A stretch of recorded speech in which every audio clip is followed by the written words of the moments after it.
DPRD Kabupaten Maluku Tengah menjamin dalam waktu dekat upah pegawai pemerintah dengan perjanjian kerja, PPPK, paruh waktu, PW, diselesaikan. Hal itu disampaikan Ketua DPRD Maluku Tengah, Herimen Karl Haurisa, Senin, 25 Mei 2026. Haurisa telah memanggil sejumlah pihak yang memiliki keterlibatan dalam penyelesaian upah PPPK paruh waktu di Kabupaten Maluku Tengah.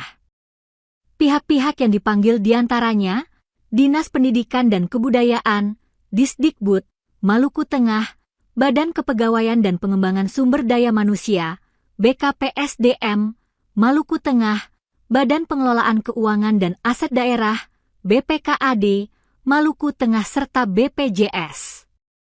Ia telah mendengarkan dengan seksama mekanisme penyaluran upah PPPK paruh waktu di tengah tantangan fiskal di kabupaten bertajuk Bumi Pamahanunusa ini. Berdasarkan informasi yang diperoleh Haurisa, persoalan PPPK paruh waktu sudah diselesaikan secara administratif, tinggal menunggu penandatanganan kontrak kerja.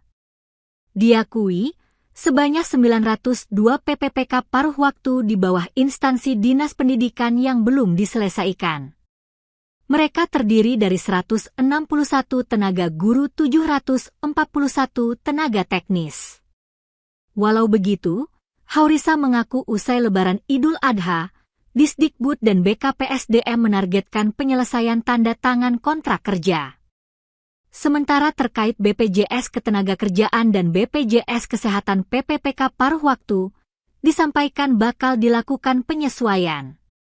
Di samping penyelesaian penyaluran upah PPPK paruh waktu, Ketua DPRD Maluku Tengah turut memberikan penghargaan atas kinerja PLT.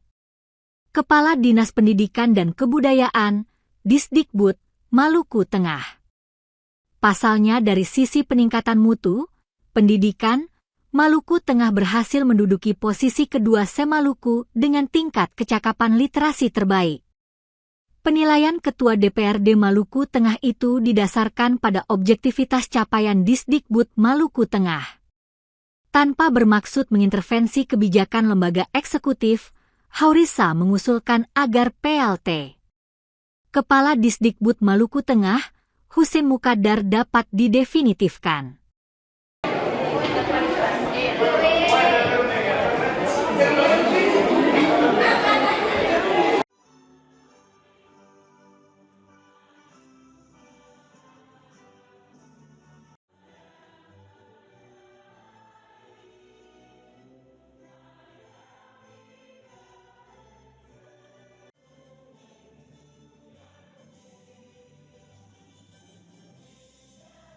Download Tribun X sekarang, menghadirkan lokal menjadi Indonesia.